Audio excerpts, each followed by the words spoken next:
vous êtes de plus en plus nombreux à nous suivre et à participer à l'évolution de la chaîne Afrique N24, et sincèrement nous tenions à vous en remercier. Nous lisons tous vos commentaires qui enrichissent le débat et vraiment nous vous demandons de nous soutenir, en aimant les vidéos pour une large diffusion, et pour continuer à avoir une ligne éditoriale indépendante, et vous proposer de nouvelles émissions toujours de plus en plus enrichissantes. Ne restons pas passifs, soyons actifs. Merci et à bientôt. Togo, plaidoyer poignant pour la liberté et la réconciliation nationale. Lomé, Togo, une voix puissante et résolue s'élève aujourd'hui pour interpeller la nation togolaise, ses dirigeants et sa jeunesse. Dans une déclaration vibrante intitulée « Salut à toi, ma très chère patrie le Togo aux terres de nos aïeux », Ben Djagba, ancien Premier ministre du gouvernement de combat, exprime une réflexion profonde sur l'état de la nation, sur ses blessures passées, et sur l'impérieuse nécessité d'un renouveau. Depuis plus de 60 ans, rappelle-t-il, le peuple togolais endure l'oppression.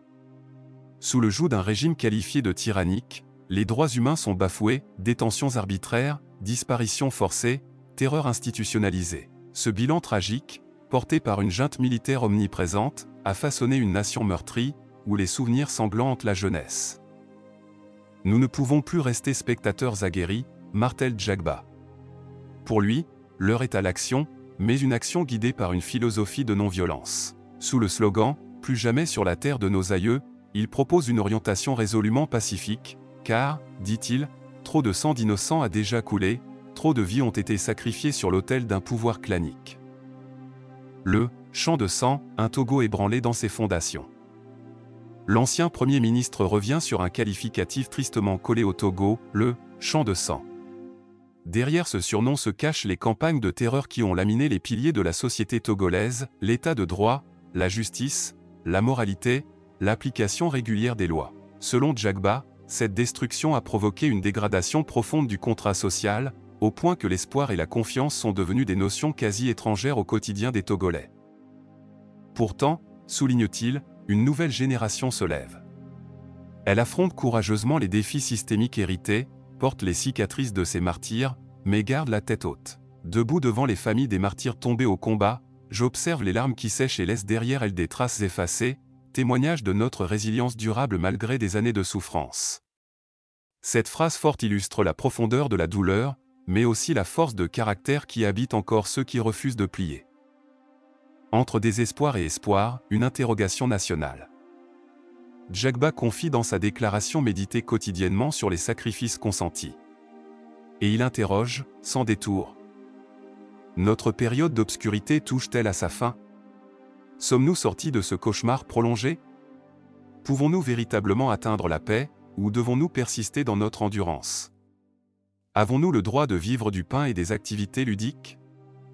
Ces questions, bien plus qu'un simple exercice rhétorique, sont posées à l'ensemble de la nation. Elles traduisent l'angoisse collective, mais aussi l'espoir, fragile, que quelque chose de meilleur puisse encore naître de ces décennies de douleur. Un appel vibrant à la libération des détenus politiques. L'appel se veut aussi concret.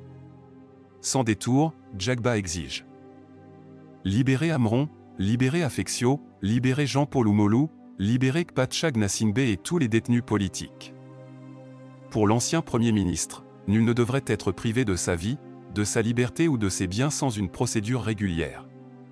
Embastiller un poète ou un artiste pour ses vers, c'est non seulement s'attaquer à un individu, mais aussi à l'essence même de la liberté d'expression, de la création, de la pensée. Reconstruire, soigner, réconcilier. La déclaration s'achève sur une note humaniste, presque solennelle. Sans malveillance envers qui que ce soit, à cœur ouvert, efforçons d'achever l'œuvre qui nous occupe, penser les blessures de la nation, prendre soin des veuves et des orphelins de nos martyrs, laisser le paysan s'exprimer librement, et la jeunesse rêver d'un avenir meilleur. Djagba adresse directement une ultime interpellation au régime en place. Quel est donc le prix de la noblesse et de la bienveillance d'un tyran, si ce dernier refuse d'écouter les mots de son peuple? Une paix juste et durable au Togo ne peut se construire sans reconnaissance des souffrances passées, sans réhabilitation des voix étouffées, sans réconciliation sincère. Une voix historique. En signant cet appel, Ben Djagba se positionne comme l'une des voix importantes du combat togolais. Ancien Premier ministre d'un gouvernement dit « de combat », il porte la légitimité d'une figure historique, mais aussi la charge d'un témoin privilégié. Aujourd'hui, son message résonne non seulement comme un constat amer, mais aussi comme une feuille de route: restaurer les libertés, réparer les injustices, et redonner au peuple togolais les clés de son avenir. Ce plaidoyer dépasse le cadre politique, il touche à l'âme d'une nation, à la mémoire de ses martyrs, et à l'avenir de ses enfants. Alors que les Togolais continuent de naviguer entre désillusion et espérance, la voix de Djagba rappelle que, même au cœur des ténèbres, l'exigence de justice reste une lumière indélébile.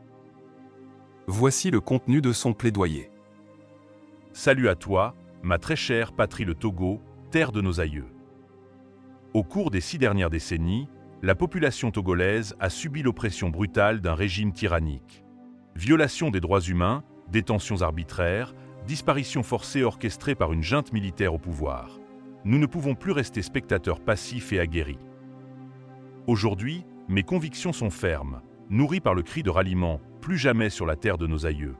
Une orientation résolue pour un changement transformateur par des moyens de non-violence. Car trop de sang d'honnêtes citoyens a coulé, trop d'atrocités ont nourri les mémoires de la jeunesse togolaise. Je reste convaincu qu'éviter l'escalade est un acte noble. La foi en la justice, l'espoir d'un avenir meilleur, c'est le souhait profond de tout un peuple. Mais force est de constater que nombreux sont ceux qui ont été broyés par un système clanique qui perpétue son emprise autoritaire. Dans ce contexte répressif, le Togo a tragiquement mérité le titre de « champ de sang ». Cette campagne de terreur, tristement célèbre, a coûté la vie à tant d'innocents, érodant les fondements essentiels de notre nation. L'état de droit, l'application régulière de la loi, la justice, la moralité. Le contrat social est si gravement détérioré que l'espoir et la confiance ont déserté le quotidien des Togolais. Pourtant, une nouvelle génération s'attaque courageusement aux défis systémiques qui nous accablent. Debout devant les familles des martyrs tombés, je vois des larmes qui sèchent, laissant derrière elles des traces effacées, témoins silencieux de notre résilience malgré tant d'années de souffrance. Même dans les méandres de nos quotidiens, nous restons résolus, inébranlables. Chaque jour, je médite sur les sacrifices de ceux qui ont péri. Je me pose des questions brûlantes. Notre période d'obscurité touche-t-elle à sa fin? Sommes-nous enfin sortis de ce cauchemar prolongé? Pouvons-nous véritablement atteindre la paix, ou devons-nous continuer à endurer? Avons-nous, nous peuples togolais, le droit de vivre simplement, de partager du pain, de connaître des moments de joie, de rire et de légèreté? Je m'attache fermement au principe selon lequel nul ne doit être privé de sa vie, de sa liberté ou de ses biens sans procédure régulière. Embastiller un poète, un artiste, un penseur, simplement parce qu'il exprime ses idées, est un acte sadique et abominable. Libérez Amron, libérez Affectio, libérez Jean-Paul Oumolou, libérez Kpatchag Nassingbe, libérez tous les détenus politiques. Sans haine, sans esprit de revanche, à cœur ouvert, efforçons-nous d'achever l'œuvre qui nous appelle. Penser les blessures de la nation, prendre soin des veuves et des orphelins de nos martyrs, laisser le paysan parler librement, laisser la jeunesse rêver à un avenir meilleur. Mais au final, que vaut donc la bienveillance, la noblesse d'un tyran qui refuse d'écouter les mots de son peuple, pour établir et préserver une paix juste et durable au Togo? Que chacun entende cet appel. Que chacun, à sa place, prenne part à cette œuvre de réconciliation, de réparation et de renaissance. Car la paix, la vraie, ne naît jamais du silence forcé, mais toujours de la justice et de la vérité. Premier ministre Ben Djagba. Likez la vidéo si ce n'est pas déjà fait. Laissez aussi votre point de vue en commentaire. Abonnez-vous et cliquez aussi sur la petite cloche de notification pour ne rien rater de nos prochaines vidéos. N'oubliez pas de partager aussi la vidéo et de la liker.